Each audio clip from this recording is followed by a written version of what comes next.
ప్రజాపాలన విజయోత్సవాలు బానే చేసుకుంటుర్రు గానీ, మరి బడి పిల్లల గోసలేంటి సార్లు? సీఎం రేవంత్ రెడ్డి సొంత జిల్లాల పిల్లలకు మంచి బువ్వెట్టలేకపోతున్నారంటే, రాష్ట్రంలో ఉన్న సర్కార్ బళ్ళల్లా, గురుకుల స్కూళ్ళల్లా ఇంకెంత ఘోరంగుందో ఏమో పోర్రి. ఫుడ్ పాయిజన్ అయి పిల్లలు అడ్డం పడ్డ తెల్లారే మళ్ళా పురుగులన్నం పెట్టి పోరల్ని ఆకలి కడుపుతోని మాడగొడుతుర్రు పాపం. నారాయణపేటలో మాగనూరు సర్కారు బల్లె మధ్యాహ్నం పెట్టే బువ్వల, మళ్ళా పురుగులు పడ్డ బియ్యంతోనే వండే వరకల పిల్లలు బుక్క కూడా పెట్టలేకపోయారట. ముచ్చట తెలిసి మాజీ ఎమ్మెల్యే, బీఆర్ఎస్ లీడరు సిట్టెం రామ్మోహన్ రెడ్డి వచ్చే వరకల ఆకలైతుంది సార్ అన్నం పెట్టిరా అని కాలే కడుపుని పట్టుకొని కండ్ల నీళ్ళతో బాధలు చెప్పుకునే వరకలా అప్పటికప్పుడు బియ్యం తెప్పించి వండించి ఉడుకుడుకు బువ్వ పెట్టించే వరకలా అప్పుడు ఇంత ఆసర పడ్డారు పిల్లలు. ఎన్నో ఫుడ్ బ్యాగుల వల్ల చాలా మంది హాస్పిటల్ గురయ్యారు కదా.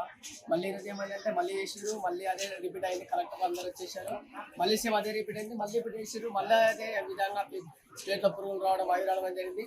అందువలన ఈరోజు సార్ మళ్ళీ ఏమంటారు చిట్టన్ రామోహన్ సార్ అని చెప్పించేసారు. ఎవరు తెచ్చారు?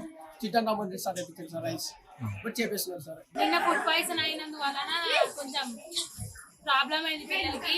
6వ తరగతి పిల్లలు 7వ తరగతి పిల్లలు చిన్నగా ఉన్నారు కదా, కొంచెం ఎక్కువ ప్రాబ్లం అయింది ఆ పిల్లలకి.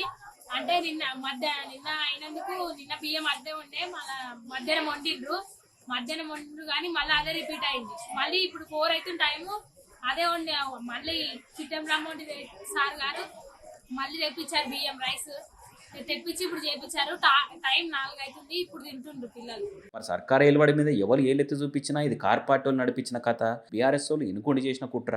పేడ్ ఆర్టిస్టులు యాక్టింగ్ అని అంటారు కదా కాంగ్రెస్ వాళ్ళు. మరి ఈ పిల్లలు పేడ్ ఆర్టిస్టులా లేకుంటే గులాబీ పార్టీలో పోయి బల్లె బియ్యం బస్తాల పురుగులు వేసి వచ్చిరా? మీదికి ఇలా కార్ పార్టీ లీడర్లే కదా మంచి బియ్యం తెప్పించి ఇప్పుడు ఆ పిల్లల ఆకలి తీర్చింది. ఈడంటే సరే మాజీ ఎమ్మెల్యే వచ్చి అన్నం పెట్టించింది కాబట్టి సరిపోయింది. మరి రాష్ట్రంలో రోజుకోతాన గురుకుల బల్లలో ఫుడ్ పాయిజన్ పిల్లలు దావకన పాలవుతుర్రు. మరి అక్కడ పిల్లల పరిస్థితి ఏంది? ఆడ ఎవరు మంచి బువ్వ పెట్టాలి? మా ఇంట్లో పిల్లలు ఏమి బువ్వ తింటారో సర్కార్ బల్లె గురుకుల బల్లె కూడా అదే కమ్మటి బువ్వ కడుపు నిండా తిని చల్లగా చదువుకోవాలని కేసీఆర్ ఏలుబడిల పనితనం చూయిస్తే ఈ గవర్నమెంట్లో ఇది కథ అని కూడా నెత్తి కొట్టుకోబట్టిర్రు. గురుకుల బల్లెకు పిల్లల్ని పంపాలంటేనే గుటగుటమంటున్నా అమ్మ నాయన.